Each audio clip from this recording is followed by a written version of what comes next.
Main ಆಗಿ ನಮ್ಗೆ ಬೇಕಾಗಿರೋದೇನು company name ಮತ್ತೆ ಲೈಸೆನ್ಸ್ ನಂಬರು ರಿಜಿಸ್ಟರ್ ನಂಬರು ಹಾಕ್ತೀವಿ. ನಿಮ್ದೇನಾದ್ರು ಲೋಗೋ ಇದ್ರೆ ಲೋಗೋ ಹಾಕ್ತೀವಿ. ಮತ್ತೆ ಪ್ರಾಡಕ್ಟ್ ಚಿತ್ರಗಳನ್ನು ಕೂಡ ನಾವಿಲ್ಲಿ ಹಾಕ್ಬೋದು.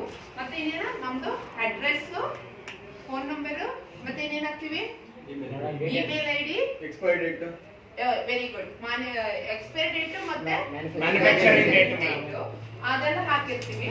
ಜೊತೆಗೆ ನಿಮ್ಮ ಅಡ್ರೆಸ್, ವೆಬ್ಸೈಟ್ ಅಡ್ರೆಸ್ ಇನ್ನು ಕೂಡ ಹಾಕ್ಬೋದು. ಮತ್ತೆ ನೀವು ಪ್ರಾಡಕ್ಟ್ ಗಳಿಗೆ ಏನೆಲ್ಲ ಸೇರಿಸಿದೀರಾ ಆ ಪ್ರಾಡಕ್ಟ್ ಗಳಿಗೆ ಸೇರಿಸಿರುವಂತದ್ದು ನಾವು ಇನ್ಕ್ಲೂಡ್ ಮಾಡ್ತೀವಿ.